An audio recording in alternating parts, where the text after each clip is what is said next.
وكان بالمؤمنين رحيما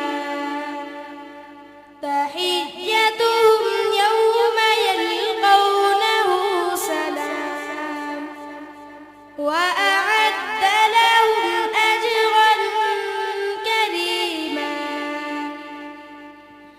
يا أيها النبي إنا أرسلناك شاهدا ومبشرا